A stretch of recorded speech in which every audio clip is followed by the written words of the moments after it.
Thank you so much for joining us for today's edition of the Joy Sports Link on Joy 99.7 FM. Also, as part of the very big conversations on Prime Take on the Joy Prime channel and also on our YouTube channel. This is a special because we're throwing the focus on a very important area of sport that we need to start talking about, especially as we gear up towards the election. What we've done over the period is to start looking at areas where we can start focusing on in terms of our development and devotion of resources, so we can start looking at realistic pictures of making projections, making impact, and also getting our sportsmen and women to deliver. How do we build this framework? Well, we listened to the politicians some weeks ago. We listened to their policy documents. I'm talking about the two main contenders for this upcoming presidential and parliamentary election. And of course, you do know that this is your election headquarters for the whole of Ghana, because we've been calling the election since 1996. Well, away from all of that in terms of sports policy, these political parties brought representatives here and they laid down their policies. Away from that as well, we last week took you to the National Sports College, which is supposed to be a major block within the foundations of our sports sector, which is supposed to train the persons who will function within the industry. Now there is a whole new plan to revamp the place and get it to play that role that it's supposed to play. Now we want to start looking at the practitioners, the people in the center of all of the action. And the question is, if you're a young person out there, you're in the university and you're planning for your future, is sports promotion or sports marketing for that matter, or sporting events or sports franchises or sports content for that matter, something that you would want to go into? If you don't want to go into it, why? Because we look at other sides of the world and we do realize that this is a very, very lucrative area. Loads and loads of franchises have been created, loads of brands have been created, and we pay top dollar and good money to buy these franchises and watch them in this side of the world. Why can't we create them? Well, I'm getting close to some of the people in the center of all of the action, the people who create the concepts, create the marketable sporting products and brands, and sell them to us through the various events that they create. So today, we're looking at people who have experiences in football, in basketball, in boxing, and others. We'll also be having a conversation with the chairman of the Beach Soccer Committee under the Ghana Football Association. He will be joining us later on during this conversation so that we look at the realities confronting them. Well, there are those in the entertainment industry who have the musicians, they have the actors and actresses, put them on platforms and try to create lucrative products. What about the sports marketers? What about the sports promoters? What are they going through? What is the regime like? And how easy is it for them to create things, create events, get numbers, get viewership, get physical attendance and patronage, and also make the money? That is what we want to talk about today here on this very special edition. Thank you so much for joining us. And of course, your comments and all of your text messages are welcome via our WhatsApp platform. It's +233 55 11 11997. +233 55 11 11997 here on the Joy Sports League. Let me just introduce to you the fine gentlemen who are joining me for this conversation. And today we're doing it from outside the studio in Delish in East Legon. Yaw Sakyi is the CEO of Rite Sports. Now, Rite Sports have been at the forefront of promoting collegiate basketball here in Ghana. In fact, one of the biggest products that you can think about when it comes to the Rite Sports enclave or the Rite Sports stable is Sprite Ball, which is one of the biggest and most successful in terms of basketball in this country. And the question we would want to ask is, how was that created? What did they go through? How did they get it to the top? And what is happening to that particular concept? Of course, he's also the same man who put together the university's football competition and many others. He also served as a marketing head for the recently ended African Games, which was a resounding success by far. Also, he has worked as CEO of Azuma Nelson Promotions, who have put up some of the biggest and most patronized fight nights here in the capital. And then I come to the man who is very, very quiet, very unassuming, but is able to pull off some of the impossible feats in the sport of boxing. Well, in the last 15 years, one of the biggest and most patronized bouts in the last 15-year history of this country is Bukum Banku versus Ayite Powers. Remember the build-up to it. We started it from here at Joy Sports, and it became a national phenomenon. Eventually, based on that success story, another promoter got the franchise and hosted it in the Garden City of Kumasi. His name is Alex Ntiamoah. Alex Ntiamoah has been awarded by various platforms as the best promoter of the year, considering the kinds of fight nights and the quality of fights that he's put up. He's worked with various broadcasting platforms, including us here at the Multimedia Stables, all the major platforms here in Ghana, and also DSTV, who beam content to quite a number of nations within the 54-nation network of the African continent. Later on, we'll be joined by Yaw Sakyi, who is in charge of beach soccer, and he'll be telling us all about what's been happening there as well. So you're welcome to the show. My name is Nathaniel Attoh, and of course, today, just before I get the gentlemen to make their initial comments, we are not talking about the Black Stars. We want to push the conversation about the Black Stars to next week when everything is done. You do know that there's one more game to play. Well, we will not talk about the Black Stars today. We will take our time and break all of it down because there also sure is a lot to talk about. Well, let me just give the gentlemen the opportunity to just let their voices be heard at this time. Yaw, good to have you. It's been a while since we had you here on the show. Thank you. You decided not to invite me, so anytime you invite me, you know I'll be there. But thank you for the opportunity. I think this is a very important conversation, and I'm looking forward to it. Very well. Alex, good to see you. Yeah. Thank you very much. It's been a while that I came to Joy FM for us to have some conversation about boxing, but there are a lot of things under the sleeve, and at the right time we open it up. Okay, so let's begin with getting close to these gentlemen. I've given you their very vast profiles. There's quite a lot that they think about on a daily basis, so they could create content and create big products that have numbers and following, so that we can follow them and they can create the kind of fun that Lionel Messi is creating in the MLS in the US, for instance, for us here on the African continent. Why can't we get it done over here, and why can't we make it a whole industry and make it, most importantly, very viable and very, very lucrative? Okay, Yaw, you created Sprite Ball. Walk us through how it all happened. It's a story I've always wanted to listen to. How did it all happen? After that, Alex will also tell us how he pulled off Bukom Banku versus Ayiti Powers. Well, so the story of Sprite Ball started in 2006, but I'll take you back a little bit because I had worked with Choice FM between 2002 2006, and at one point in time I was made the head of events and promotion, and so I sat with a team and we decided to create, products or events capturing different segments of the market. So when it came to the youth, we decided to do sports, and we had several conversations. We decided to go away from football. So look, you will not be making any difference if you decide to go to football because football is everywhere. Why don't we adopt another sports and discipline that we can make, we can carve a niche and be known for? And we started with basketball. So I remember the maiden edition was in 2003. I was at the Vision Social Center every December 24th, brought together about 30 schools, and then we had fun. It was very successful. The kids came out in their numbers. We continued in 2004, 2005, 2006, I left the station. There was something different about how we used to manage it back at Choice. It's a 24-hour station. And so we'll sit on radio, we'll announce, and the schools will come. We were not organized, we're not taking the sport to the regions. So when I left the station in 2006, I decided to set up a company, brought a team together, and I said, you know what, let's take this basketball promotion to the next level.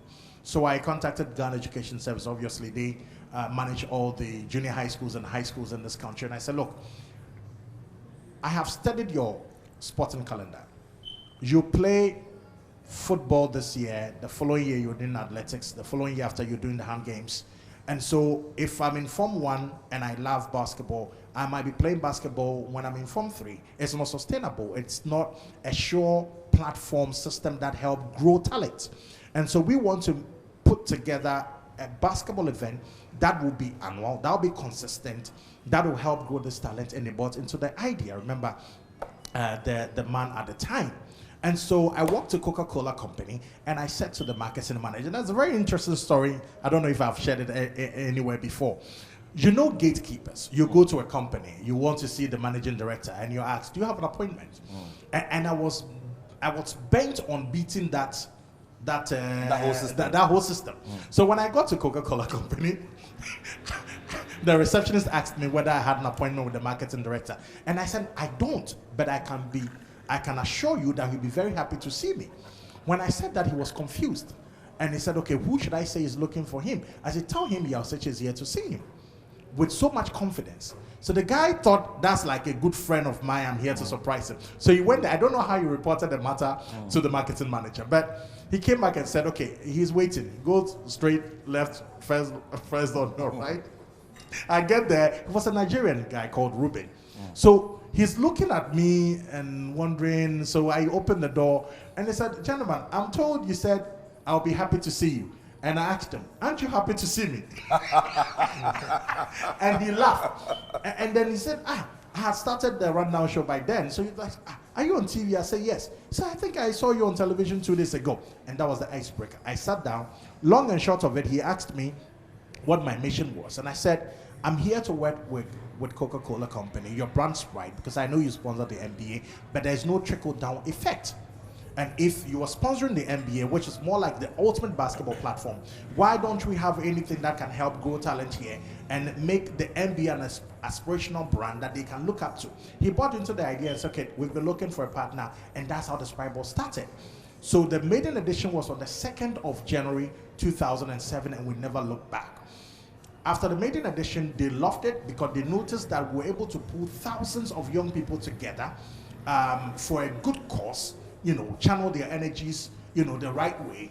And for many talents looking for opportunity to play consistently, Sprite Ball became your platform that all the high school kids that love basketball, and not just the high school kids, it became a rivalry. I remember a couple of times that you and Benunu Mensah, you know, up against Infante Pem in that final in 2016. When it was amazing. I know. It was an amazing we final. have exactly. And St. Augustine's won. It's okay. It's okay. It's okay. You know, so we noticed that the platform was not just for young people, but it was for all basketball enthusiasts. It's for the pride of the school. It was for good entertainment. It was a channel that would help these kids to nurture their talent, and that's the story of Sprite Ball. And like you mentioned, the Sprite Ball birthed many other platforms. Remember that Sprite Ball is for high schools, and so we start after 2-3 years. You say, okay, hold on. In order to make Sprite Ball very competitive, there is a need for us to step back and groom talent from the junior high school level. So by the time they get to high school, we will see some very competitive basketball. And that's what birthed what we call the Milo Junior Ball. You know, the marketing manager reached out and said, yeah, well, I've seen what you're doing with Coca-Cola Company. Can you do something like that for Milo? And so we started Milo Junior Ball, which was for junior high schools. And so they graduate and play in Sprite Ball. Yeah. And guess what? It's okay. When they leave Sprite Ball, they go to university. What is there? Okay, we noticed there's Gusa. Gusa is played every 2 years. So if you are a Sprite Ball champion and you get to level 100 and that year is not Gusa, you will sit out and play in level 300. No. So we needed to create something that also makes it an annual event. What was special about it? Gusa then had only 7 public universities, because Gusa is for public universities.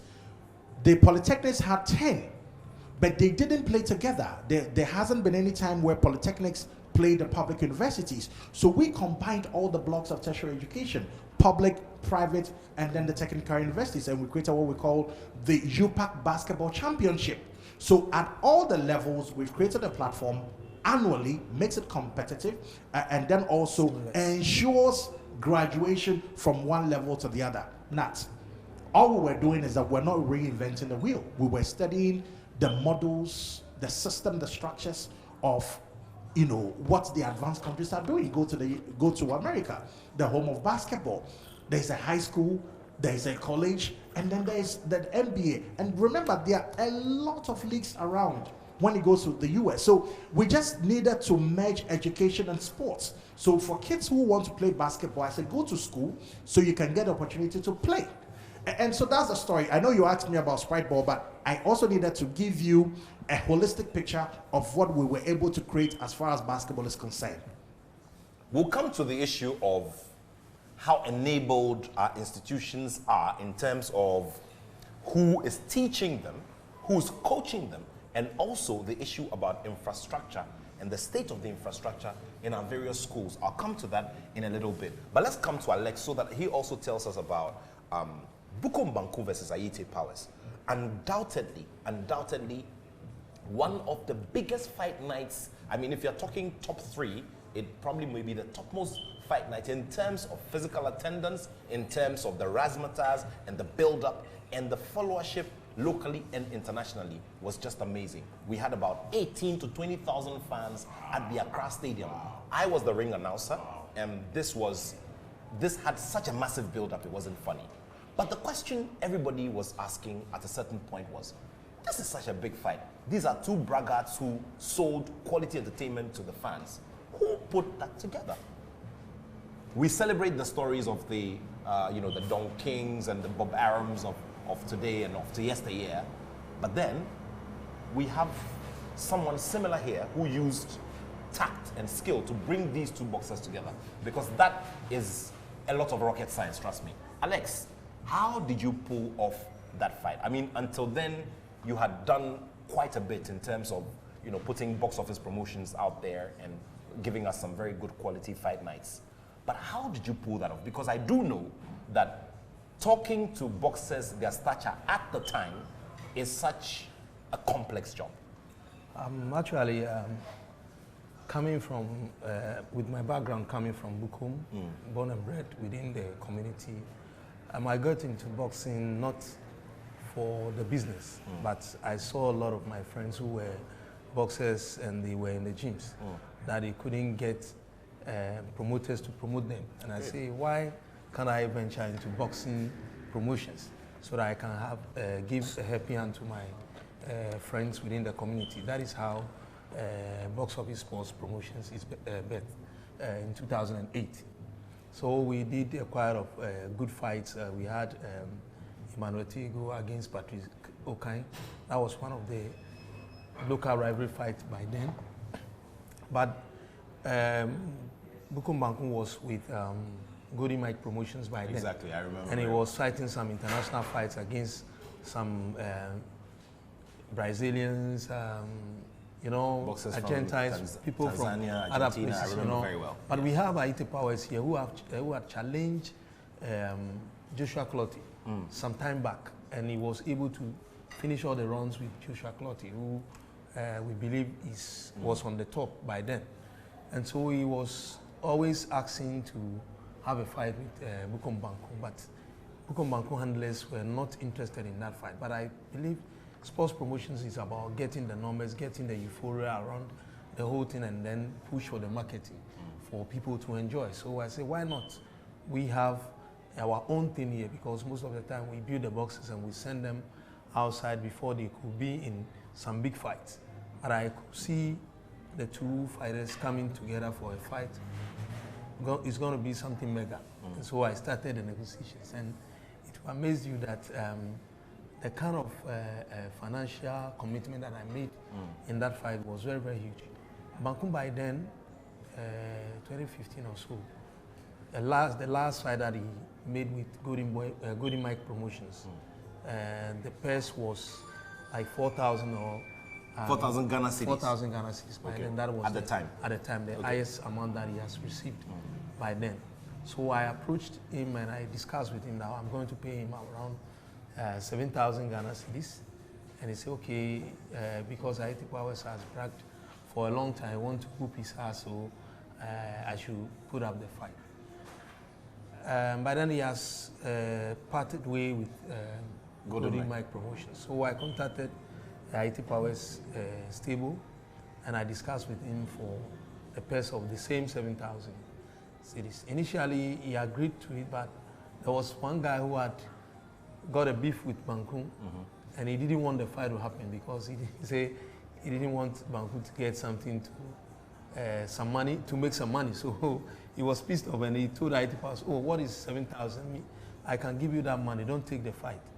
So Haiti left the scene. It was some chaotic and very big scene within the Gamashi community. I see. A lot of people came. And we're going to get to the point where it came to this studio. It came to the studio, to the Joy Sports Link, where it officially sparked off and now drew a lot of public attention. So you're saying that now then it got into the community? Yes. Okay. So it was a very big issue within the community. The fans started, bragging about their boxes and all that stuff. So I approached Haiti Powers that okay, you say you want to fight Banku. I've been able to convince him to take the fight.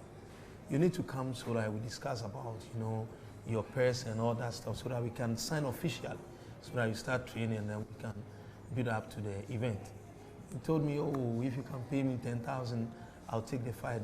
7,000 is some small money. So okay, it means that you had to go back to the table and renegotiate? Yes. Okay. I say, okay, no problem. I've accepted the purse that you are looking for, so let's sit down and discuss it, and then we put everything on paper. I said, okay, I'll come back. I didn't hear from him like 2-3 days, and I called him and I said, my brother, you say you want to take the fight. We need to get a date and all that stuff, so come and let's talk about numbers, and then we sign something off before I can go out there to look for sponsorship and all that stuff. He told me, oh, my brother, there is one guy from Australia, I say he wanted to promote that fight. Yeah, I remember. And he want to pay 15,000 Ghana cedis. So if you pay 15,000 Ghana cedis, I'll take the fight. I say, oh. Okay, so that makes it a third leg of negotiations. Yeah. Okay. So I went to Banku, and Banku said, what, Alex, what is happening? Because for me, I'm ready. And I told him, your brother said he wanted 15,000 Ghana cedis before he can take the fight. Oh, is the guy really ready for this? I said, he shouldn't worry, I'll negotiate. And I called Haiti and I told him, okay, no problem. I'm ready for the money that you are asking for.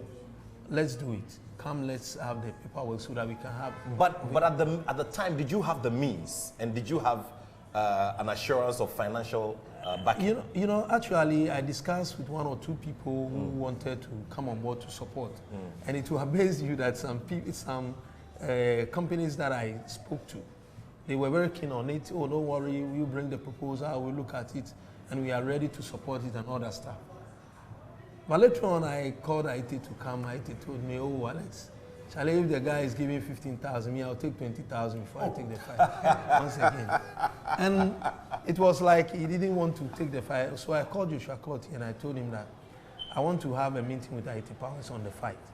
So I want him to be part of the negotiation so that we see. And of course, Joshua Clottey is the former IBF welterweight champion. Yeah. Yeah. So I made an arrangement at Jamestown Police, at the back of Jamestown Police Station. We sat.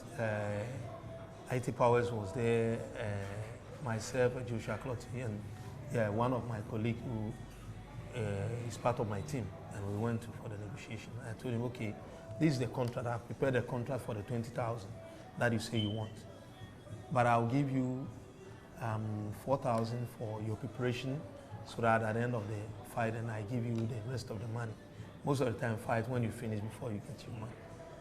Then he said, oh, then I'm collecting this 4,000. When we finish, then you give me the 20,000. I say, come on, what are you saying?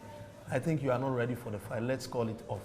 And I said, Joshua, thank you very much for helping me for this fight. So I was about to walk out, and Joshua called me, and he spoke to him. Charlie, if you want to take the fight away, because initially I learned it's about 7,000. So if you have shot this purse up to this level, but then the dollar is by $1 to $1 is 1.5 or so. Yeah. 1 cedi 50 pesos or so. Wow. Yes. So the 20,000 is around maybe some $12,000-13,000 by then. Yeah. You know, it was some huge money. And even when we announced, you know, when we planned for the signing event, because I discussed with Nat, and we say we need to have a signing on event for people to see that the fight is real. People should know that the fight has been signed and it's coming off. So we had the event at Accra Sports Stadium. So when we announced, people were curious about the purse for the fight. And you know, Banku was taking 25,000 and Haiti Powers 20,000. And people thought it was just something to prop the fight, you know. But in reality, that was the amount of money that was to pay the fighters. And when I finished the signing of the contract, and I went back to the people that I've had conversation with in regards to sponsorship, that is where the problem started. Because, we come next week, let's discuss, I need to talk to my boss, this and that. I've committed myself with the boxers. I've given them some money to start training, and they have started training. But the money is not coming from anywhere. So I had to sell my car, and some land that I have. I had to sell those things before. You sold your car and your land? Yes, before I was able to raise some money. And I had a friend in the US who is a boxing manager. He also supported me with some money. You know, boom, then DSTV came on board. I thought they would bring some money. He said, oh no, we just take the content, we will blast it for you. I told them about ring issues and all that stuff. Oh, no worries, we'll bring a ring from South Africa. As I speak with you now, I had to go back to them and ask for the ring because they told me they will be bringing the ring for me for the promotion, and afterwards they will give it to me. But when we finished, they took it, but I have not followed up for that. So that is what happened. So, and later on, we started the promotion, but before I could hear, somebody called me that, have you heard something on the radio? I said, what? He said, well, I was on radio and he was saying he's not fighting anymore, his spiritual father, TB Joshua. The late TB Joshua. The late TB Joshua. And you know, this is the very interesting thing. Well, if you just joined us, we're still here on this special edition. Today we're coming to you from outside of the studio. We're here at Delish in East Legon. A lot of things are happening today, aside the fact that we're discussing something very crucial, as always, here on the Joy Sports Link, which is also on Prime Take and also streaming live on YouTube to all of our friends around the world. Remember that the Joy Prime Made in Ghana Fair is happening. Look, it started on Thursday. Today is Saturday. It's just been amazing. It's been amazing. So if you haven't been there, the Good Park at the Accra Mall is the place to be. Please, after this, we're all driving there. You also have to drive there and go and have a look at the variety and all the fun. We've been detailing how some of the best or the finest sports or the most followed sports franchises in this country or homegrown sports franchises have come about. And we listened to Yaw Sakyi talk about the collegiate basketball competition known as Sprite Ball. And now Alex Ntiamoah, who is the CEO of Box Office Promotions, is now giving us a detailed account of how he managed to get the two hottest boxers at the time, Bukum Banku, also known as Brian Makamoko, and Ayite Powers, to come and get this bout going. That just goes to tell you that promoters go through a whole lot to get some of our biggest sports days or dates, going. And you're telling us about, he's told us about selling his car, told us about selling, a house or a land as well. And then also the whole back and forth with boxers or sportsmen and women who think they're important, because of which they have to keep it stalled and they have to make extra demands. How do you go about it? That's what we're getting to learn, and we're trying to get close to these promoters. Alex, we have to finish the story, but let them also know that I did it for free. I lost the fight for free. Yeah. You know, I approached Nat by then, and I spoke to him about the fight, and he told me, oh, it's going to be something big. I'm ready to stretch a helping hand to you so that you can make it happen. You know, sometimes there are certain personalities when people see within certain planned activities, they are ready to come on board to support. So we had the signing on, and before after the sign on, then I heard on the radio that Ayite Powers said he's not taking the fight anymore because his spiritual the late TB Joshua, and that's why want him to not to fight, because obviously because the directive was that he envisaged, or he saw a vision that there was going to be a stampede, right? Very well. Yes, and so I was at a certain base that I have been sitting with my friends. So I've heard the news, and I called him. I said, I want to have a meeting with you and your team. He said, okay, no problem. When I get to my employee post office, I will call you. So I was there with some of my friends, and we were having some chat, as normal guys. And somebody was passing by, and he called me. Say, Alex, come. But have you heard about? Have you heard something on the radio?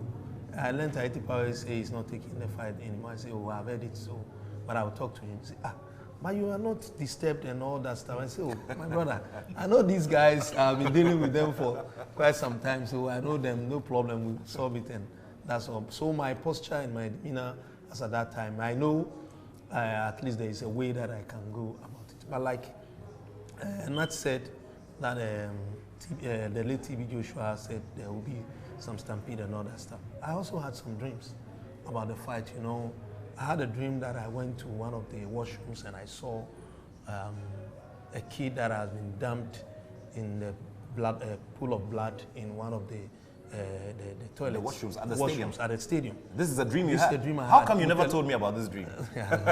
With a lot of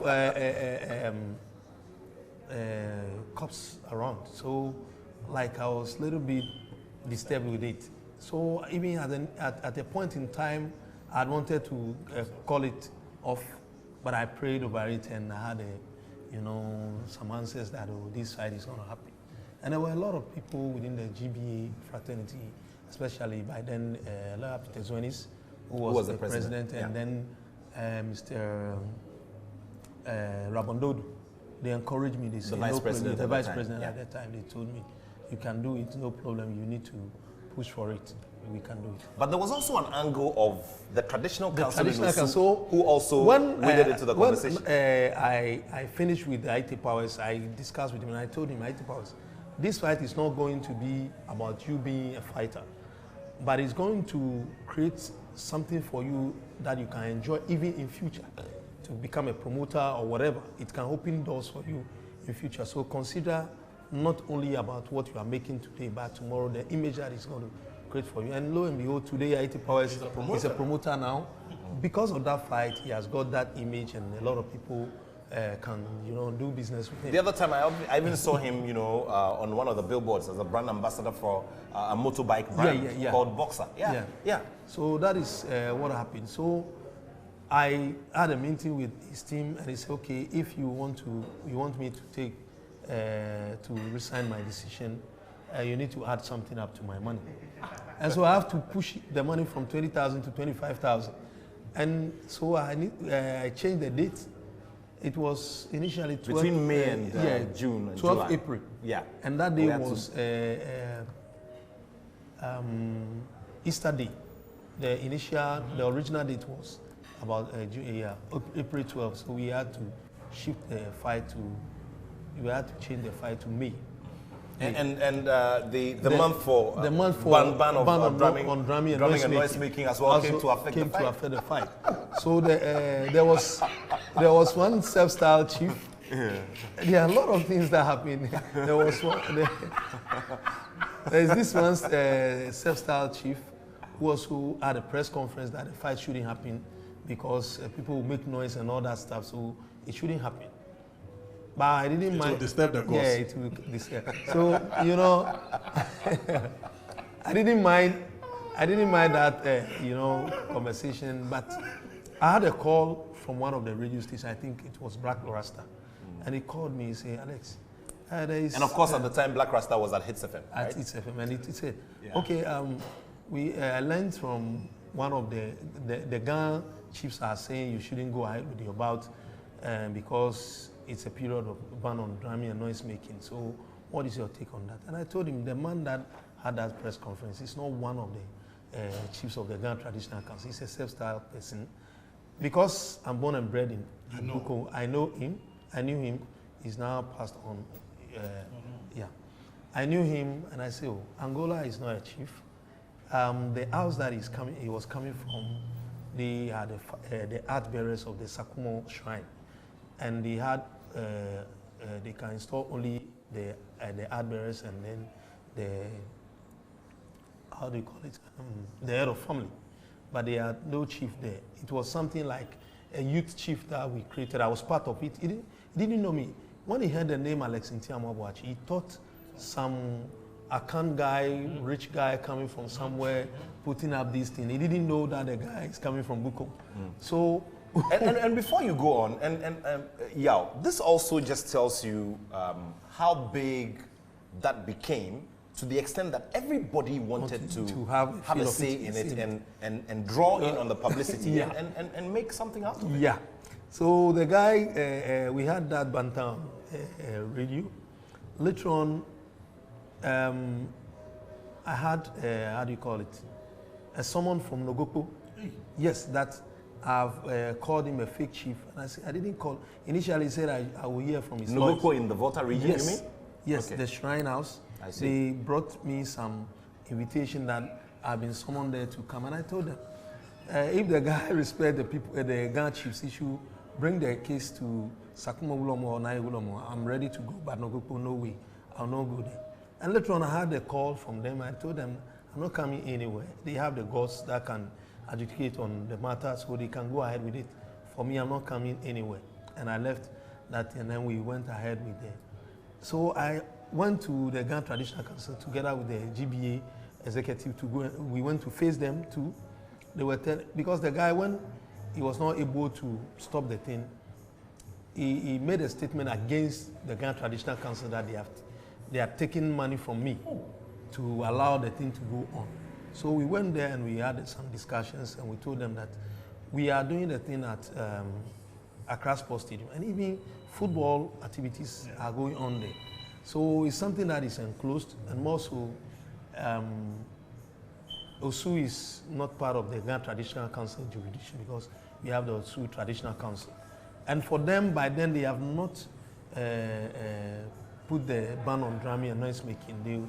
They have their theirs was outside the window. Yeah, their calendar is different. So we need to shift the fight because they'll be doing it on Friday around that time. So we had to push the fight back to Thursday to change the date. And that is how we were able to manage to pull out the fight. So it wasn't anything small. And at the end of the day, when I finished the fight, you know, I was not able even to break even in terms of the expenditure that I put into that fight.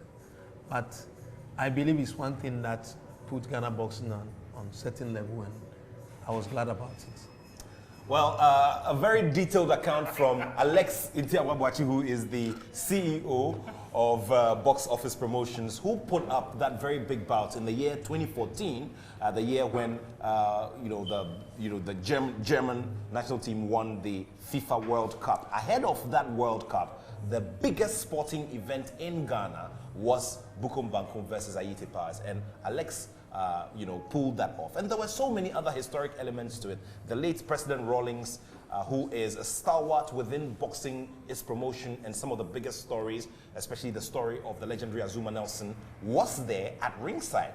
And in fact, after that bout, ex-President Rawlings, may his soul rest in peace, invited everybody who took part in the organization of that bout. It was by courtesy of Zanito.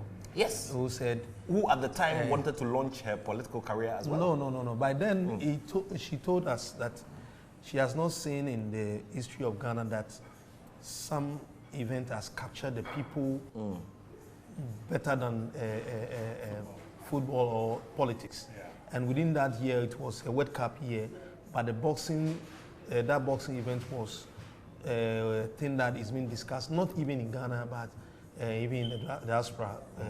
Ghanaians around the world were discussing this. So aside the, aside the, the big purses that they took, which was record purses at the time as well, former President Rawlings gave them loads and loads of bags of rice, chicken, and all. And Ayite Powers got a Mercedes-Benz as well. Wow. Banku also got some car too. But now, I'm listening to, and I wish that this story didn't end this quickly. I'm listening to Alex, and my respect for him is even doubled. Yeah. What Alex just did is that he has narrated the ordeal of all sports or event organizers, and particularly sports promoters. Okay, because music, it's a bit, if you have a Sarkodie, you can afford Sarkodie, they fill the arena for you, you have, a very good ticketing system, you can make your money back and everything. But when it comes to sports, especially when it's not football, it's a different ball game, okay? But listening to the troubles he had to go through to pull off that, man, it's crazy. And you see, it reminds me also, after we successfully launched the Sprite Ball, we ventured into community dunks, okay? Because we felt that the junior ball, which was for junior high schools, the high school for Sprite Ball, and the university for UPAC, we were leaving out the community guys. There were some kids in the community who were not in school, or in fact, when the kids are on break from school, we needed to engage them at their community level. Charlie Boka Bruta. You know, but you know what? Like you said, sometimes you just need to put your skin in the game beyond the time you invest, beyond all the sleepless nights. You know, you need to invest just to build that credibility, just to build the presence and gain that recognition amongst the business community. Look, one time we were going to Sunyani for the very first time. I told you the Sprite Ball, we had to take the game to the community, to the regions. So we'll go to Tamale, we'll go here. We're about to go to Sunyani. I haven't been to Sunyani before, and this was in 2009. I had not been to Sunyani before. So I asked my team, somebody knows Sunyani. One guy, Jonathan, said, hey, oh boss, I know Sunyani. That's okay. We had to play the game in Sunyani on Saturday morning. So Friday, we'll leave here. How long? They said, here to Kumasi 4 hours, another 2 hours to Sunyani. So 6 hours. That's okay. But when we get to Kumasi, we definitely have to break, eat some fufu before we continue. So we will work half day on Thursday. I need you guys to come in early Friday morning. We want to leave Accra latest by 10. Be in Kumasi by 2, eat your fufu, continue, because we don't want to travel late. Not. Homeboys came to the office after 1. Some came early, some bossmen, I'm quite so just stories. We left after 1. So we were on the road by 2 thereabout. Got to Kumasi like 6. We still stopped, had our fufu. We were now taking our journey to Sunyani. We left Kumasi like 8 p.m. 8 p.m. The driver also didn't know the road very well. The road in front of Prempeh had not been constructed. It was under construction. The driver didn't see. He bumped into some stone and the bumper came off. So we had to stay there for another 1 hour. That takes you past 9 p.m. Now we left and Buakwa, yes. Some bad traffic. Buakwa traffic is crazy. Got to the toll, paid. It was past 10. Past 10. Okay, we're going to Sunyani. And it's dark. We're going. It's past 11. We're going. We got to a point. We're going. I mean, I don't know where we're going. Then I asked Jonathan. The driver said he doesn't know. Jonathan, one of our members, said he knows Sunyani. So I said, Jonathan, so which way? Then he goes, boss, I haven't been here in so long. So I'm not sure the junction. I said, it's midnight. And you are now telling us that you don't know the road to Sunyani. Nat, believe it or not, we got to a Y junction, and we had to stop. Then we asked ourselves, if we go straight, maybe we'll end up in Tamale. We go left, we don't know. So we stopped there, prayed, and did la pita law. That's how bad it was. At midnight, you stop any car, the car will not stop. Yes, for security. You know, because it was completely dark. Then we chose the left. And so whilst we're going, we're looking out for signages, you know, and lo and behold, we managed to get to Sunyani around 1-2 a.m. And it was raining. Thankfully, the sports master who was, you know, helping coordinate, stood by some junction in the rain, got us to our guest house, like 2. By 6, we're back on the court. Sunyani Senior High School, Susek, played and now moved back to Accra. The stories about the ordeal that event organizers, when it comes to sports, go through is massive. But guess what? What underscores our determination, our perseverance when it comes to this? Because he could have given up. It is the love for what he does. Yeah. Sometimes it goes beyond, okay, what can I get at the end of the day? My joy is to see when parents call me to say, oh, yeah, thank you. When he got in Fansipim school. Oh, my boy got here. Oh, my boy is now in the state. Because and this is because of the... This is because of the basketball. This is because of Sprite Ball. Because through Sprite Ball, and guess what? We did not intentionally orchestrate a scholarship system locally. But through Sprite Ball, most of your universities, from public to technical university, offered scholarships to basketball talent from high school to play at the university level. It's not something that we created, but they looked at the competition level, you know, and the same for high schools, granting scholarship for kids from junior high schools to play. There were times that there was a story in Fansipim headmaster drove to this kid's house who had been offered scholarship by Pope John.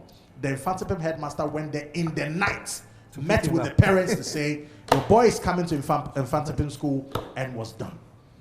So now headmasters were now getting into the action. Why? Because there was a bragging right at stake. Exactly. That at the high school level, it wasn't to say it was the ultimate determinant of which school is the best, but it was cool.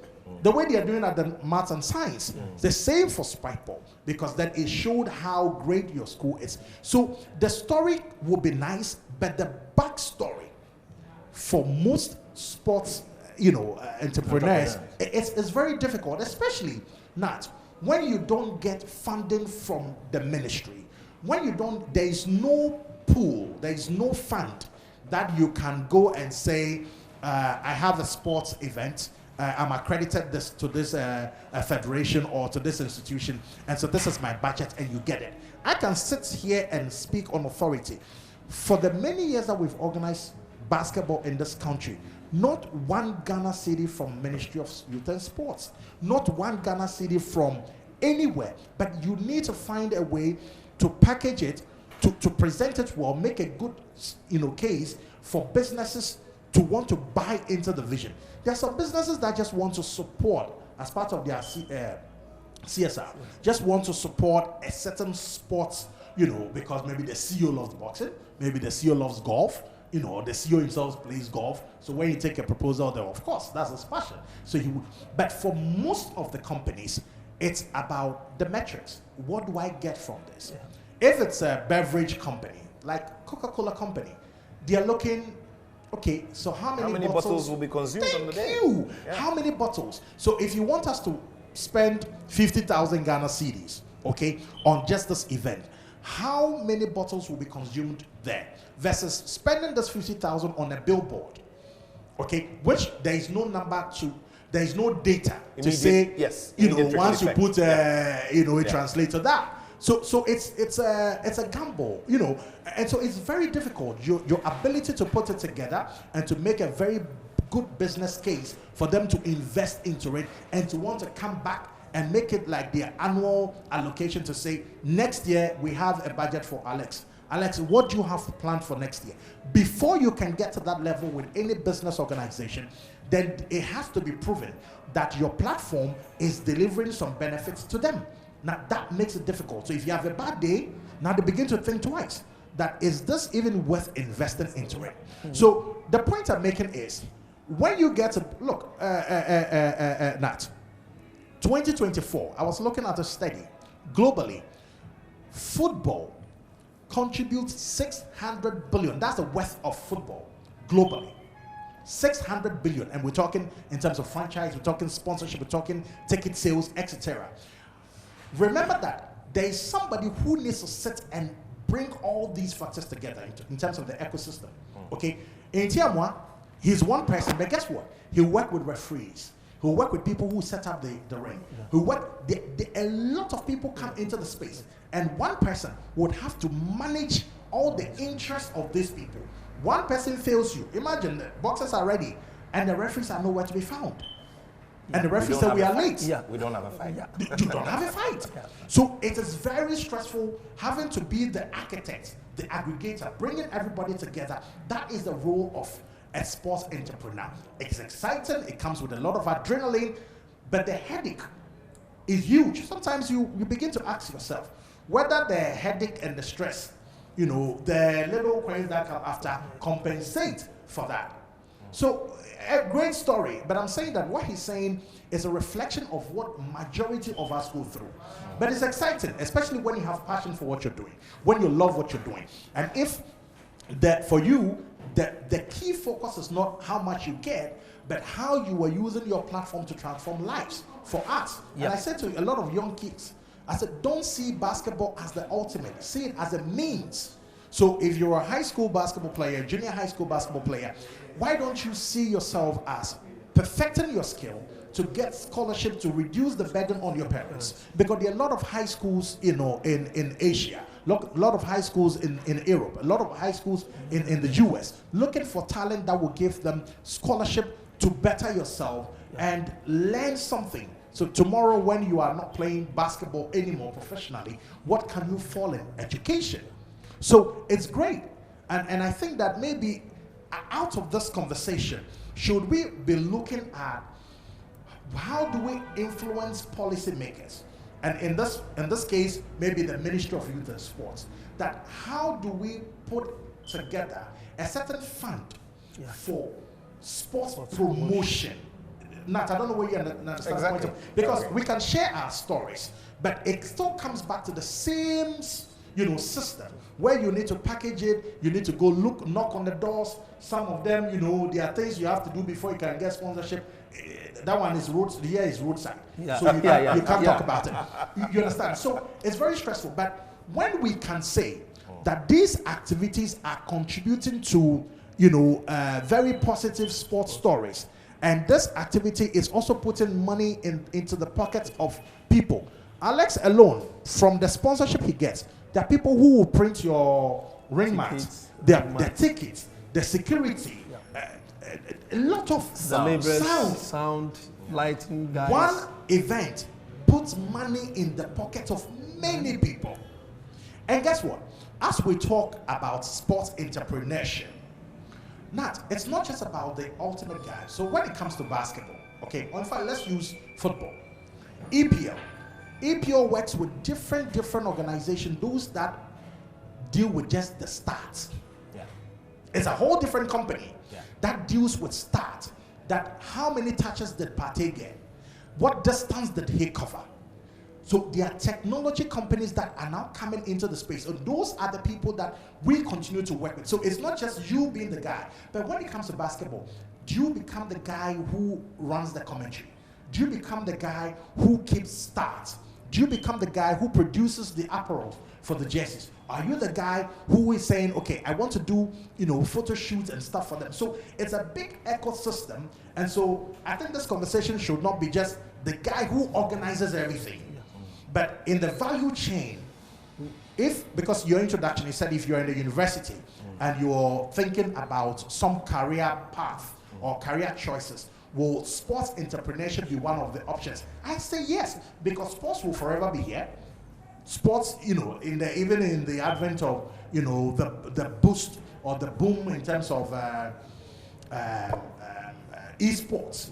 But football will still be played on the field. Yeah. Lionel Messi and several legends will continue to emerge. So sports is an industry that will never die. Whether you bring in 2K or 3K or 5K, you will still have human beings on the field playing. So for a university student who is exploring career path, you may want to begin to look at even football. What in the value chain of football, what is your expertise? Are you the one like Coleman? Coleman doesn't play football, Wembley Sports, but he's the one constructing AstroTurfs. Yeah. So that is his niche, and that's a sports entrepreneur. So even when Coleman brings the things, there are people who have to lay it. There are people who have to market. So you become the guy, anybody in this country or in Accra is looking for somebody to mark the field. You're the one they call. So you don't play. So sports entrepreneurship, look at the ecosystem and see where you can pitch yourself and become the expert and the authority in that area. So when you're looking for commentators, they will call you, they will call Gary, they will call George Adu Jr., and meanwhile, you guys are not playing, but you find yourself in the sports ecosystem. So it's a huge conversation, and I think that we can continue to have this conversation. It reminds me of the Bukum Bankuma Iti Powers fight. I had that fight at the Accra Stadium, but when I had meeting with National Sports Authority, they told me that as you are using part of the field, you need to see the green grass technology man to discuss with him, because when you finish, he has to, redevelop the grass again. And apart from being charged for the venue, I made some provision and I paid some money to him, so that when we finish, they have to, because they told me a week time or so, the Black Stars will play at the field. So, like you said, the value chain, there are a lot of things that you can do to be part of it. when you take boxing, like PBC, Premium Boxing Champions, that is being designed and being controlled by Al Amon. It's not just a one-night fight, but it's a franchise that he has designed. He is not a promoter, but he's the marketer of the program. So he brings promoters together, they bring their fighters, and they give them the platform. I can tell you that I had this plan or this kind of design. Like a similar thing, design. Okay. Way back before the PBC came up. But I couldn't get people to support in terms of funding when you go to even the media companies to discuss with them. Their focus was not on boxing, because boxing, you need a lot of money to put in before, because even putting up the ring, sanctioning bodies, boxers, the kind of purses that they take and all that stuff is something huge that, but I believe if we are able to package and market it, well, it's going to be something big that is going to bring some foreign exchange to us. We have that on TV now. When you go to the UK, Sky Sports. Sky Sports, no, DAZN is in the Both UK, sure. with Matchroom. Matchroom Promotions. At the end, he's partnered with at the end. When you go to the US, Golden Boy Promotions and others there, they are bringing some good money to them because they are marketing it. Like you said, there are a lot of people out there who can create those platforms and work with the promoters on the ground. So we'll be doing our job on the ground, but they will be taking the media aspect and other marketing platforms and it's part of the value chain that university graduates can venture into, and not necessarily being the main guy on the ground, as you said. So it's something that we need to consider and push policymakers to support. Well, just about hitting the stroke of an hour here on the Joy Sports Link on Joy 99.7 FM and on YouTube, and also on the Joy Prime channel, where we're bringing you Prime Take. Today, we're throwing the focus on sports entrepreneurs and promoters and what the realities are that confront them on a daily basis, and how lucrative it is or how rational it is to venture into that area if you want to, for instance, go into some form of entrepreneurship. It's being done out there. People are successful with it. What are the bottlenecks here? What are the factors that hinder people from getting themselves into this particular area? That's what we're trying to break down here on today's special edition. Do remember that immediately after here, we are driving to the Good Park at the Accra Mall for the Joy Prime Made in Ghana Fair. So as I mentioned, look, it's been on so many companies. You'll be amazed to know what is being produced here in Ghana and at what price. But we'll get down to the more about the conversation. It's just before we wrap up this part of the conversation. I just want you to sorry, let me just chip in sure. a point. I think he talked about media. I think that, and I'm happy we're having this conversation on multimedia. I think that, first of all, let me commend multimedia. I mean, the work you're doing with the National Maths and Science. I think we need to begin, the media in Ghana need to begin to explore partnerships like that with sports promoters, because we put all these things together, and sometimes media houses make you feel like they're doing you a favor. We have come this far to know that you are not doing me a favor. It is our ability to sit and see how we can create value together, which will add to your revenue and to mine. Yeah. So I listened to Joy, and the broadcast part is brought to you by so there's no conflict with who the sponsors on the ground are. Yeah. And those are the kind of conversations that we have to do. So we lock in long-term partnership to say, oh, okay, we see what Alex is doing. Alex, maybe every year you do 3 fights, right? Can we be the official partners? So we can market it together. Yeah. And then it adds more revenue to you, it adds value to it. But I don't know why media in Ghana, we are so focused on, okay, World Cup is coming, that's what the franchise everybody's chasing.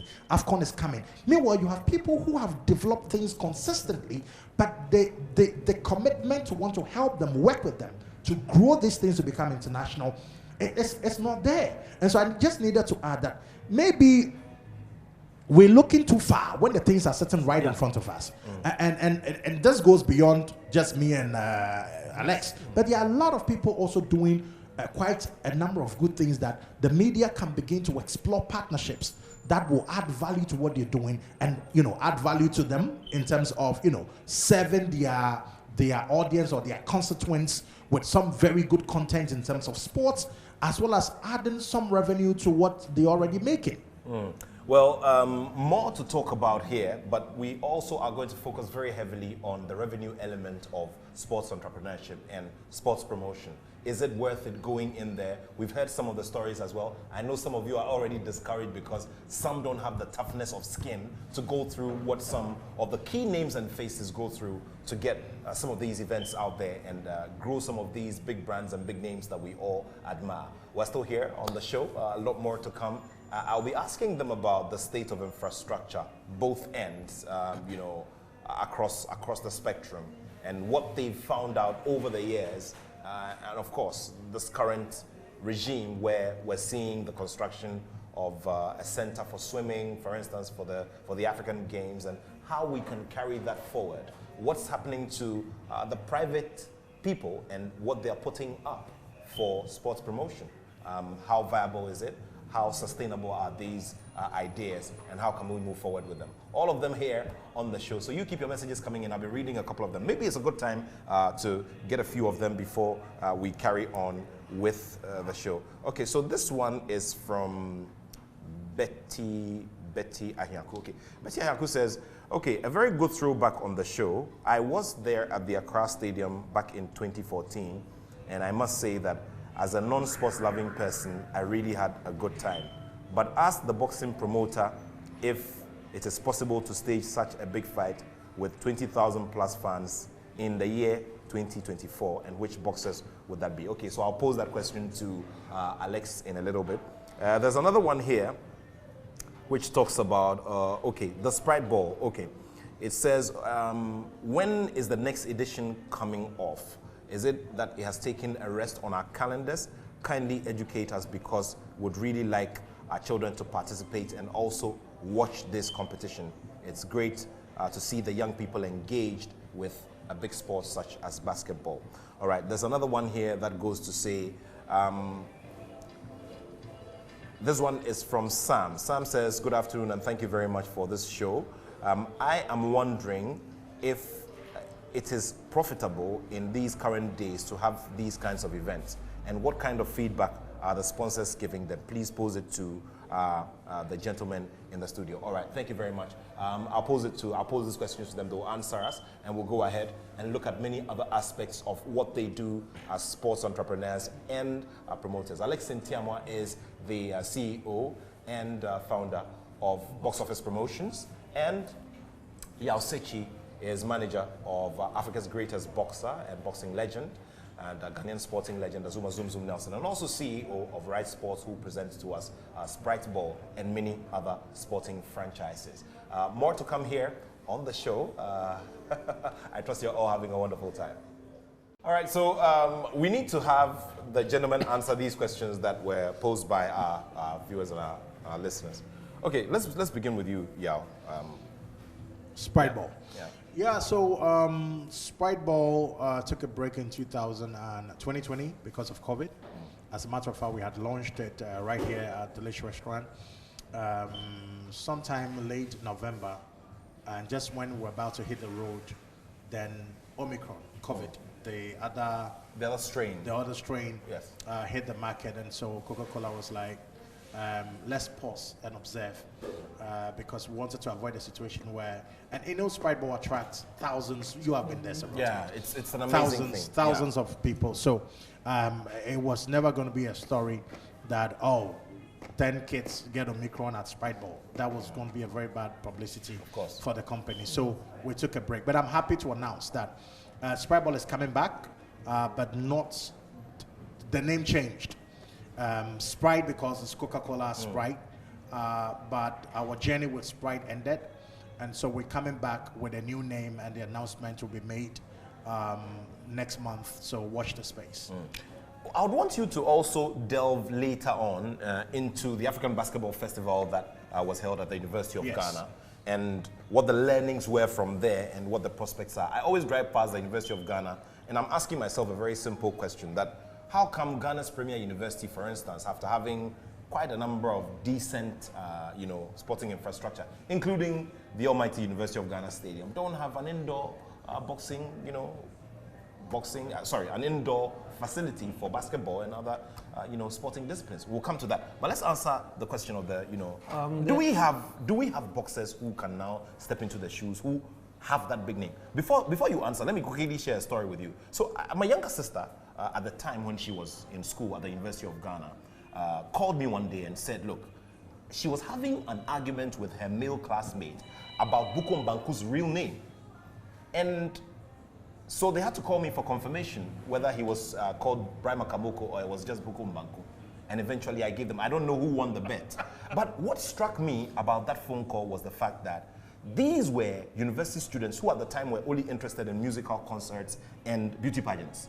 Now talking about a sporting icon and talking about a sports product and a brand. And I thought, obviously, Bukom Banku is super talented. He's one of a kind. And his exploits in and out of the ring is what got him that popular, so students will be talking about him. What is the situation now? Can we go to the universities? Can we go to the secondary schools and have them talk about sportsmen the way they were talked about only a couple of years ago? It's, as Yaw Sakyi said, it's a collaboration between the value chain, elements. Very well. Bukom Banku, if you could remember, it's good that we are on Joy channel. It's Joy FM that created Bukom Banku. If you that is true. Yeah. Remember, and God bless the memory of Komla Dumont. Yes. He got him, he interviewed him, and the kind of English he was speaking on. Yeah. And he was okay with it, and that got a lot of attention from listeners of Joy News and all that stuff. So it's something that we need to create. We need to get the media to expose these talents that we have. It's not only about the talent, but how you market those talents. We have Joseph Kome, who won silver at the Birmingham Commonwealth Games. Yeah. He won gold at the African Games. Exactly. He went for IBA Pro in Ethiopia. He won that match too. He's turning pro and he will be having his maiden bout 24 tomorrow Sunday at the Bukom Boxing Arena. Okay, so John Kome, Joseph Kome, the Jaguar, who is a multiple medalist from major sporting, events, including the African Games and the Commonwealth Games, now is turning professional. So the Jaguar now wants to step into that space. Yeah. Does he have it? Yes. Does he have the person? Does he have the? He has got it. And he'll be fighting for a championship as his maiden event. That's it. The likes of Lomachenko, who for his first fight he fought for a championship. Yeah. So he'll be fighting for UBO African Championship against a well-established boxer, Richmond Ashley. Richmond Ashley fought Keishon Davis in Dubai some time back, though he lost by TKO around round 6 or something. And we are matching him against Jaguar. So it's this kind of things that when we have the media exposing them to the public, that is how we can carve those names like Bukom Banku and others. So you need to keep talking about these boys.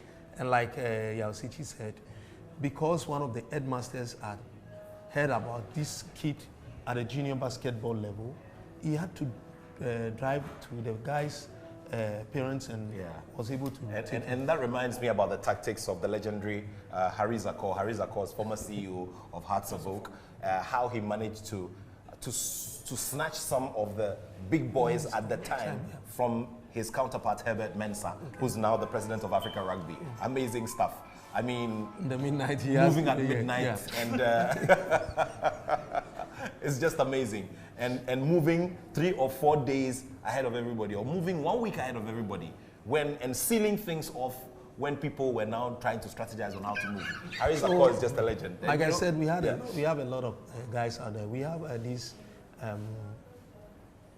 Quay guy who fought against One Bullet Ansan exactly. on June 15th. It's the biggest that we have in terms of numbers at the Bukom Boxing Arena. The fight, the euphoria around it, and all that stuff. Though at the mainstream media we didn't, but within the traditional boxing communities, they are very big. I'm glad you mentioned this, Alex, and I want us to quickly jump into that space. Are we able to successfully push boxing away from the Bukum boxing arena? For instance, if we had a similar structure built in Legon, for instance, or built in Tema, for instance, can we have fights as successful and well attended as what we see in Bukum? Because some of the people who make the argument say that these are core boxing people. It's part of their history. They have produced these boxers. They have a lot of a sentimental attachment. And so the work you see there sometimes is not necessarily the work of strong marketing and promotion, but it's just organic. It's something more of sentimental than the work of a system. Is that possible? Yeah, it's possible that we can. You know, we have Freezy McBone. It's a brand that when you match him against a well-known guy within the traditional boxing communities, he has the followers from other parts outside the traditional boxing communities. And I'm in talks with him if we can do something next year, because we have people from East Legon and other places. You know, we have one guy, Ashite Labi. He's from Tema New Town, and he's got a lot of followers there. We had a show there last year, March, and the numbers were big at near J. Kraku Sports Complex. The numbers were very, very big that time. So I believe there are these guys that we can pull together and then we can have something big. But it all boils down to partnership that we can get to support the idea, like the media, the sponsors and all that stuff. So it's something that I believe we have. Guys, I want us to talk about the element, and we'll talk a bit about football as well, because when it comes to football, away from these clubs, we also have individual players who are the marketing property of individuals who are in the space of selling players and making money through moving players from jurisdiction to jurisdiction. And the question now is, because one of the questions that have been put to the Ghana Premier League and all of that is the question of who we have produced. Back then, you could talk about a Dom Bote, you could talk recently about an Emmanuel Clotte being the goal king. You could talk about who? Charles Taylor, you could talk about all of these guys. Now, who are the subjects of conversation in the Ghana Premier League? And I guess that also is one that cuts across all the other sporting disciplines. Anyway, let's zero in on television and maximizing television revenue. We go out there, we've spoken about the big names, the Zone televisions, we're talking about Sky Sport, we're talking about Golden Boy Promotions and all of that.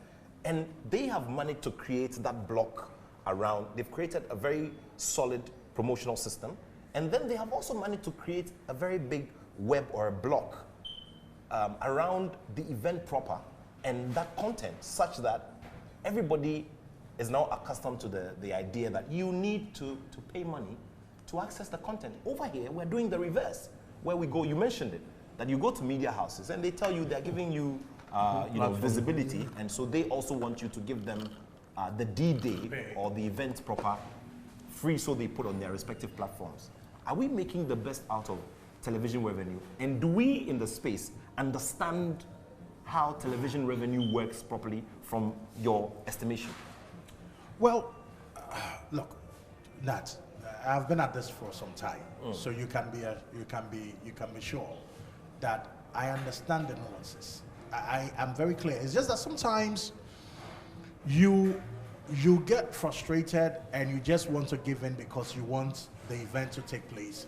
You want more eyeballs for the event, hoping that you will be able to capitalize on the numbers to justify an increase in terms of sponsorship going forward. But I think that some TV stations, or most of the TV stations, are not doing themselves any good service. They are supposed to work with these event organizers to see how we can build something together and to add to the revenue that you're already making. So for example, when we have Sprite Ball, okay, and I approach a TV station in Ghana, I'm not expecting the TV station to say, come and pay me this X amount before I put the content on. Because content is money. Yeah. You are monetizing your YouTube channel and you're going to eat from that for many years to come. Listen to the narration, the story of the ordeal that event organizers go through. That you want all this content, serve your audience with it for free. You want to still own the content and put it on your social medias and your YouTube that you make money from it. And all I need to get is how much a sponsor, the meager amount that he gave me, which I used to produce the content. Bro, it's not sustainable. It's not. But most people will give in because he just wants people to see the event and go to sleep. And the next year, he goes through the same cycle. And so that's why we'll sit and lament about it. But if we can begin to have very serious conversations with media houses to say, look, let's sit and work out this detail. How do we add value to it? We have some sponsors on our channel already. How can we get them to be a part of this conversation? And so, how much is it costing you to produce? Okay, we're spending about 100,000 Ghana cedis. Okay, we can get this guy to give you this amount, or we can bring these sponsors on board. So, Alex doesn't have to run around looking for sponsors. I don't have to run around knocking doors. All I focus on is how to bring all the other elements together to ensure that we have a great show. If you have great sponsors and don't have a good show, it will not be good for television. Yeah. So I think that we are not exploring the conversation properly. We are not having that tougher conversation. The mindset has always been, we're just, oh, we'll support you. No, don't talk to me like that. Don't support. Let's have a conversation. How do you add value to this process so that you and I can be in this for a very long time to come? That you serve your audience with the build-up, as you always do. Do a build-up to it. You know, get people to follow, and then to the highlight, to the D-Day. By the time we get there, you have served your audience. You've get them hooked to your television because they are looking forward to the event. You've increased your revenue by a certain percentage. And then also your socials will look good. So I think that hard conversations, we need to sit, and maybe from this conversation, I'm hoping that not just multimedia, but other stations that are listening will begin to identify who the major stakeholders are when it comes to sports entrepreneurship, and to say, how can we look into 2025? What are projects you have? How can we collaborate? How do we add value to the process so that your sponsors are happy, our audience are also well served, and it's a win-win for both of us? Yeah, key point you've raised there, and that brings me to you, Alex, about some of the practices which are very wrong among some of my colleagues, where we've come for a fight night and some bring their streaming equipment and they start streaming to audiences outside of this jurisdiction, and they're making money. And there is also no, there are no checks, no balances. So because of that, these guys come in and they have a field day. It means that there's also another problem to deal with on that. Yeah, I understand, but you know, as Yaw said, if we have, we've had some good conversation and we know we are into partnership, I don't have the stress of running around looking for sponsors and all that stuff. Like Joy Multimedia, we have some relationship, and Multimedia has to go around to get some of its sponsors already on the channel, or maybe new sponsors on board to make some financial commitment to me. In that regard, we can have the time to be able to, you know, put in some good checks with the people, because if you are coming to the arena, you have the security, they will make sure you don't have gadgets on you that you can come there to, and all the Multimedia will own the program, or the media rights, not just the TV right, but the media rights. So they control all those things. And in that regard, it's cool for me. If you say you are going to give me a platform, you are going to give me the eyeballs, and have other people who are going to give me the eyeballs, why not I give everybody the right to be there? I cannot give you the exclusivity that you want to have. But if we have a conversation, I know that I have a arrangement with Multimedia, then I can give you the right to control the media guys that will be coming, people with gadgets and all that stuff. And even we have to make announcement that you cannot even stream with your phones when we see it, we will seize it. Because you can't now go there's technology to block that. Yeah. Technology to you where you buy them. Yes. Nobody so will be able to do do it in a way. When you do it, it will be because sometimes we go out there, and the thing too is that we go out there, we see the practices as well. I mean, look, you can't go to Madison Square Garden. A media company will talk to you. A media company will talk to you. I want to give you a happy hand. It's not bringing any money. You want the content for free, and he'll be telling you want exclusivity. That's bad. These same media houses are paying thousands of Ghana cedis to get an AFCON right. Yes, so sometimes and knocking their heads together. Thousands is millions. Millions. Okay. So I wanted to be where do you charitable. get those monies to be able to pay the AFCONs and the other things, and the local sport content you are not able to pay? Sometimes it baffles my mind. So I think, look, all this sits with broadcast rights. That we can sit here and go into the numbers. How much is Super Sports paying FIFA to own the right to broadcast World Cup? It's coming up in 2026. Is it 2026? Sure. Yeah, 2026. How much would they be paying to have the right to broadcast? And how much are the free-to-air channels here? Also going to go to DSTV or Super Sports to pay them to carry or here. whoever the territorial rights owners are. Exactly. So my point is, it's not like we are ignorant of the practice. It's just that when it comes to this side of town, for some reason, the marketing manager or the TV director or the channel manager want to look at you and make you feel like he's doing you a favor. You know, and that's what I'm saying, that, you know, look, we're sitting here, we're industry people. It's been a practice. And me, I've veered from that. I've moved away from that long time. When you begin to talk to me about, I want to help, no, don't talk to me like that. Talk to me about value addition. How do we do this? You want the right to broadcast it? Yes, I can give it to you. Because look, you talked about the African Games. You talked about African Games. Yeah. The African Games, the whole conversation about even broadcast rights was not even handled the way original was supposed to be handled. I'm sure you know that. Yeah. But people were supposed to pay for that because you pay for AFCON. So why won't you pay for African Games?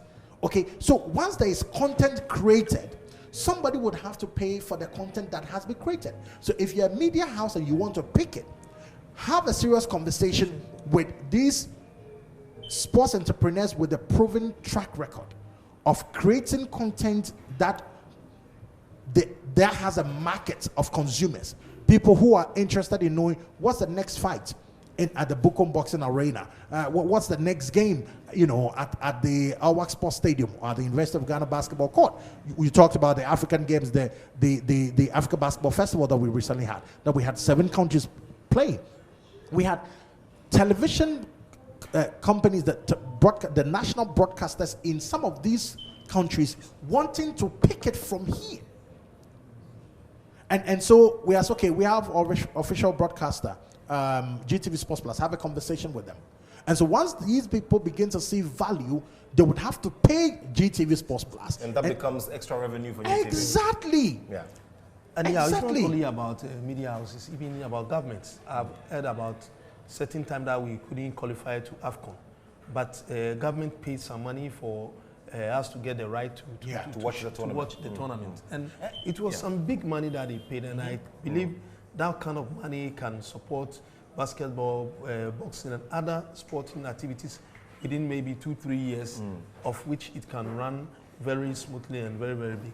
And you know, the history, the historical, you know, platform is there, because when you want to do references, they're very easy. I mean, you look back at the story of the Rumble in the Jungle and how much President Mobutu Sese Seko at the time invested. $10 million at the time was not a joke, you know, because he knew how much that bout was going to do in terms of raising the image of his country and all of that.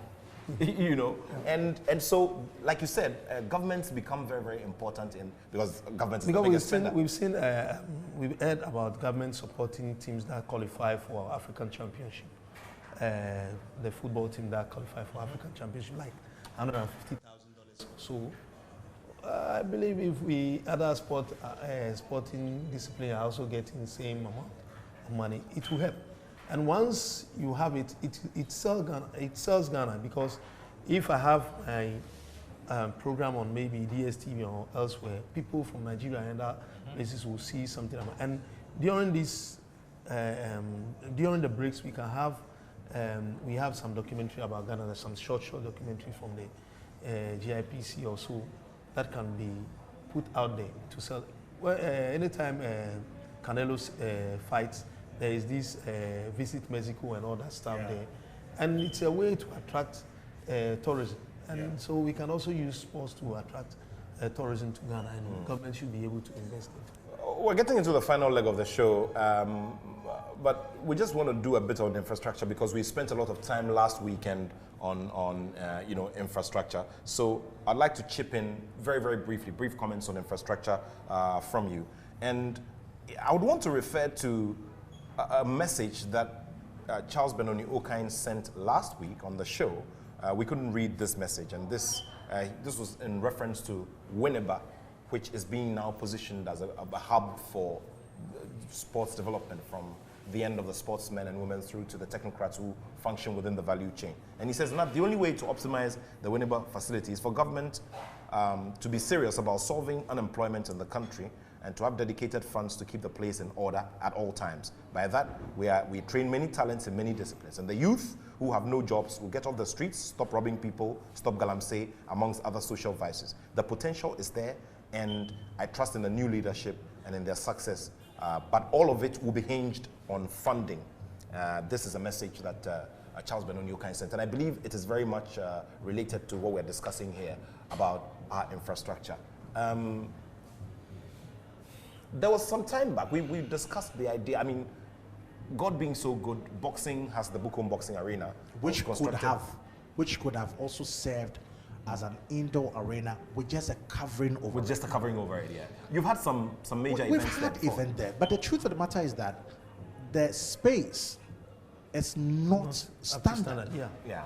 It was just somebody just engaging the basketball federation or the technical people, because it would have been a multi-purpose arena. Beautiful, 3,000-4,000 seating capacity. Picture that with a basketball event happening in the middle. There is no FIBA sanctioned event that can take place in there. There is no, because it's not up to standard. When we force event there, it's just because we want, that ambience, create the buzz. But there is no FIBA event that can take place there. It would just be some clinics, but no serious event unless we break some portions of the seats. You break them and push them back, but that probably might also affect the structure of the whole place. So just a little engagement, with the people would have solved it. Basketball is an indoor. The reason why we don't have an NBA team visiting here, because we don't have an indoor. Just for the records, University of Cape Coast has an indoor facility that can take just about 500-600, probably stretch it to about 1,000 when you assist. I mean, the Sadell College had a beautiful indoor facility, but I don't know what the state is like. I haven't been to Sadell College in many years, and it was converted to dining halls. Well, unfortunate, okay. Because so when it comes to infrastructure, we definitely lack. Thanks to some churches. But also schools, we need to chip this in that a few of the international schools also have some of these facilities. Yeah, I mean, GIS has Lincoln, one. SOS has one as well. But if we're talking about... And then DPS International School, owned by... Yes, owned by the founder of B5 Plus, Mr. Mike Mukesh Takwani. DPS International School has the biggest amalgamation of sports facilities any school has that I have seen. Wow. They have a beautiful indoor arena that can serve all the physical contact games and all of that. So, that is also for us to note. Okay. But you see, all these names that you mentioned, these are schools. I think when you talk about investment, we're talking about government. Okay. So you have the stadium here. Beautiful edifice, right? At the University of Ghana. But do you have an indoor arena that 360, when the rain or shine, you could have boxing, you could have basketball, you could have handball, you could have volleyball. You don't have. And that is a problem. That is a problem. If you do, then that is where serious conversations could be had between an Alex and let's say a multimedia to say we can run, every Friday a certain fight night because you know that whether it rains or it doesn't rain or shine, it's going to happen. Now sometimes it's very difficult to plan during the rainy season. How do you put a boxing event in an open when you know that the rains could come down and mess this up? So there's a deficit when it comes to infrastructure, and I speak for basketball, but this same indoor arena could be used for other activities. Like so there should be government's commitment to ensure that some key markets, Accra, Kumasi, Accra, Tamale, if you have even in these four markets, zones, that will shoot the value of basketball, shoot the value of boxing, shoot the value of all the indoor games high. Why? Because then television stations or radio stations or investors or businesses will now begin to look for these sporting entrepreneurs to work with them. You need an Alex Ntiamoah in Sunyani, you need an Alex Ntiamoah in Tamale. So imagine if you had these indoor arenas and you have an Alex in Accra and there's an Alex in Tamale, that becomes your national, it's automatic. You could have winners from Accra, winners from here, and have like a national championship that can, create some extra buzz for the sport. And it's good for the sport because then the younger one, because we were talking, I remember a few minutes ago, you were talking about who are the role models that these young people can look up to. In football, you mentioned your Don Borte, you mentioned your, you need to create, we need to be very intentional about creating these superstars. They don't just come out of the wind. You need to be very intentional. Look, when it comes to basketball, you had your Minis, you've had your Julian Morgans. Now, there's a team called Spintex Knights that participated in Road to BAL. That's the Basketball Africa League organized by the NBA Africa office. Spintex Knight has a player called James Amoto. He was a judge, the MVP in one of the games. The Africa Basketball Festival, he was the MVP last year, MVP this year. They whipped every team they met. From mention Liberia, mention Togo, mention Nigeria, mention France. Any team they meet, they beat them. Orchestrated, of course, led by James Amoto. James Amoto doesn't have the national recognition yet. But think about it. If there was that infrastructure, that every Friday there is a game on television, people will know who James Amoto is. So we need to be very intentional about creating the ecosystem that make things happen. That you begin to create these superstars. Now these superstars become role model in their various communities, and that's how growth and change begin to happen. So for infrastructure, nuts. I mean, you don't need to be a rocket scientist to know that there is a deficit that government needs to begin to look at it. And sometimes when I say government, somebody would think it's just about the Ministry of Youth and Sport. But can we begin to engage like your GMPC, like your Ghana Gas, like your VRA, to say every year, can we put together a fund at the ministry that is an infrastructure fund, sports infrastructure fund, and engage all these, your GMPCs to say every year, can we put 1 million here? Can we put 500,000 here? For the next 4 years, tell me if you will not be able to build some of these indoor facilities in the regions. We are just not being intentional about it. And that's where the issue is. So when you say government, it's not necessarily the Ministry of Youth and Sport coming, but can we begin? You mentioned B5+. They are giant organizations that if you are able to put before them a clear plan of infrastructure development and how that translates into employment, into job creation, into transforming your sporting disciplines and creating icons out of them and changing communities. Tell me if they will not come on board. It's because we haven't put any plan in place. So we can sit around the table and have conversations. 4 years' time, we can have this conversation again, and not much would have been done. Interesting stuff. We're getting into the final also, level I believe of the show. about commitment from these organizations that you call like the GMPC and other stuff. If they will be committed to supporting this kind of infrastructure, I believe they are private people who are ready to put the edifice out there so that they can have a plan with those people that they can pay it off over a period of time. Maybe they know they can give the naming right to GMPC Sports Arena. And they know the naming rights. Because of that, every year GMPC will be paying maybe like 200,000 and other stuff. It gives them the courage to be able to put in that kind of energy to build those infrastructures. So, like you said, we need to engage government and other government agencies to be able to put this kind of infrastructure to build the sport that we're looking for, and then we'll be able to build the icons that the people within the communities can look up to, and then they can follow suit. Nat, the new stadium in Takwa was built by which company? Goldfields. Exactly. Sure. That's exactly the point I'm making. That it is a clear indication that there's a commitment there. Once we put in place a plan, a clear strategy led by the government to say, this is what we want to do. Goldfields, all the mining companies, the mining companies, the manufacturing companies, all these people, let's begin to build 10 years a sports infrastructure fund. Okay. I'm telling you, it's doable. You have your Gapoha, go to Tema, all these big companies that sit there. Once there is a clear plan, you know, and you can measure exactly. Exactly. So Nat, I'm saying that first of all, there's a deficit when it comes to infrastructure.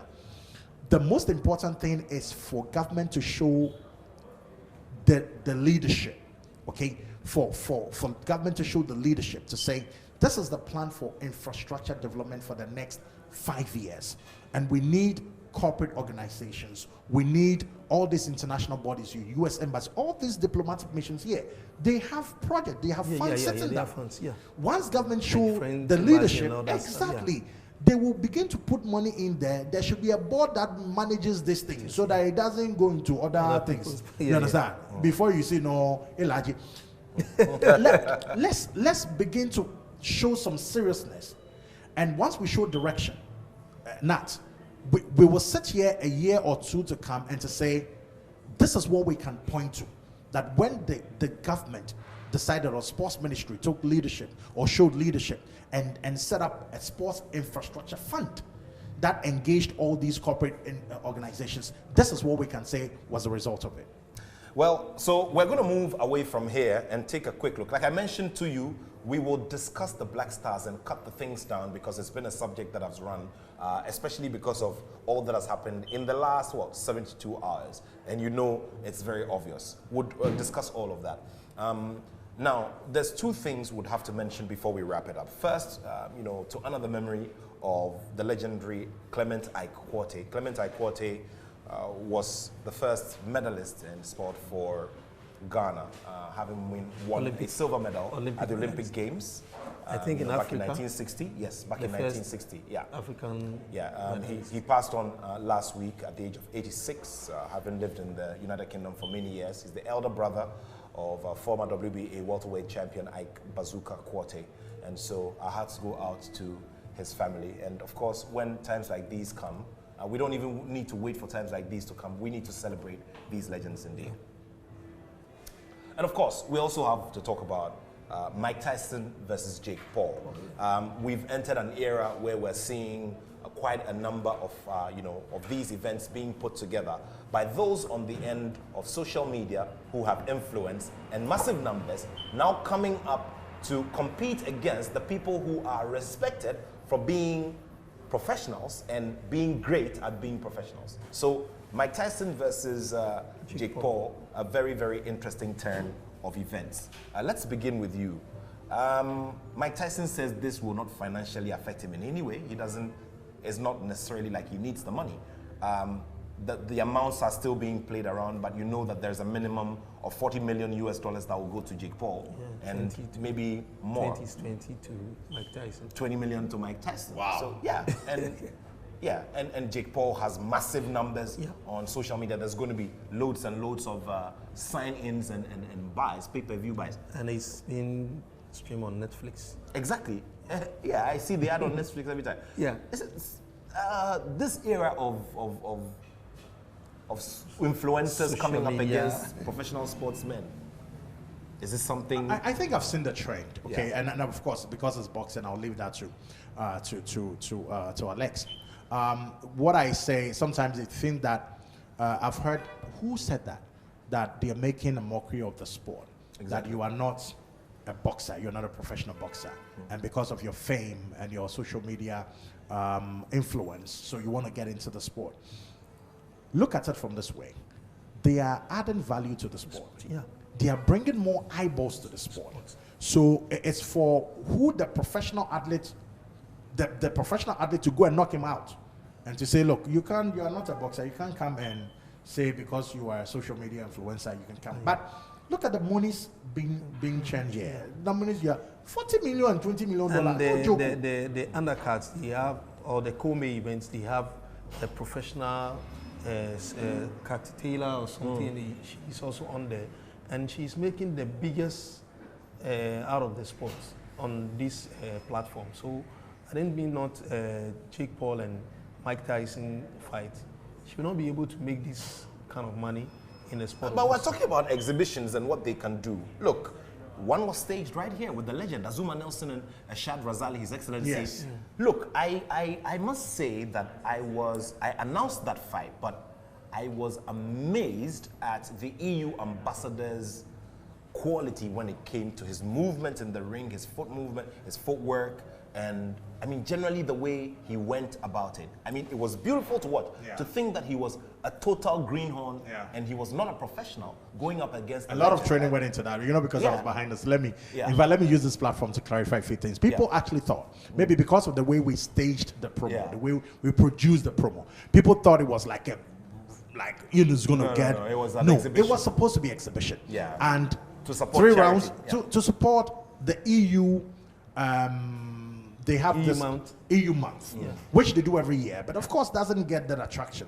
So they reached out to me, and then we set up the meeting, and the agreement was Azumah was not going to throw a punch. So go watch the video. He didn't throw one punch. And because I said to the ambassador, I said, I don't want the newspapers to carry a story on Monday morning, Azumah kills an ambassador. I said, we have too many problems as a country. We can't add this to the problem. So there was a need for a rehearsal. So we rehearsed. It's important because, I remember that final installment of Azumah Nelson versus Jeff Fennick in Australia, where Azumah Nelson just gave a few taps and Jeff Fennick found himself in hospital. You know that story, right? Yes, I do. He tricked him. Jeff Fennick tricked him. So for the ambassador, we had to rehearse. That round one, when you start, this is what you do, Azumah will go here. So it was all staged. But guess what? When Azumah was coming into the ring and the DJ started playing Assembly. Then somebody came and asked me, Charlie, I hope the plan hasn't changed. And I said, the plan hasn't changed. The plan is still the same. But people came out there thinking, no, Azumah is going to kill this guy. And so I'm happy that at least we're able to bring people together, throw spotlight on the sport. There were some first time people watching boxing and they loved it. A lot of ambassadors were there. They are now fans of boxing. So for me, I believe these celebrities or the social media celebrities coming into boxing, it's not like taking something out the from respect the sport. away from the sport. Yes, but it's rather adding some values to it. And I believe same way if we get some of these social media influencers in the Shatawale versus maybe Shatawale and but that's Samini or Stoneboy versus Tilapia. That will be bad. Gentlemen, what can I say? There's still so much to talk about, but I really appreciate the comments and the contributions here. obviously this is something we're going to carry on. We're building up to December 7 here on all of our networks here at the Multimedia Group. And sure, we are your election headquarters. Sport, please, a very, very important on 24th. So very well, very well. So let's wrap up with okay, on 24th November this month at the Bukum Boxing Arena, we have Joseph Kome, also known as Jaguar, Ghanaian amateur star, turning pro, and his debut fight is going to fight for a UBO African Championship at the Bukum Boxing Arena. Make a time and come and watch him.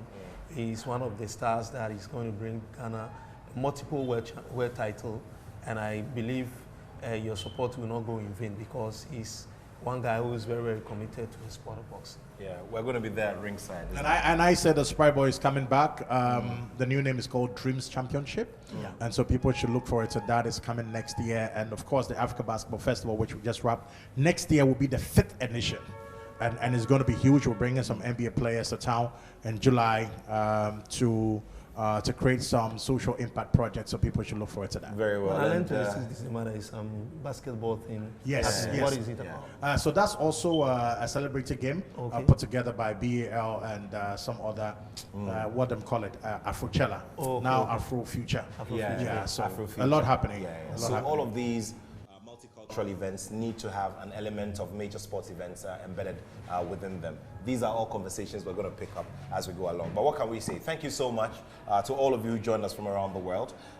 We were glad to have had this conversation, and we sure are going to continue as we build up to the elections. Soon, we're going to be having conversations as well with the young people, the next who will be infiltrating these spaces in the next 10 to 15 years. What are their sports interests domestically?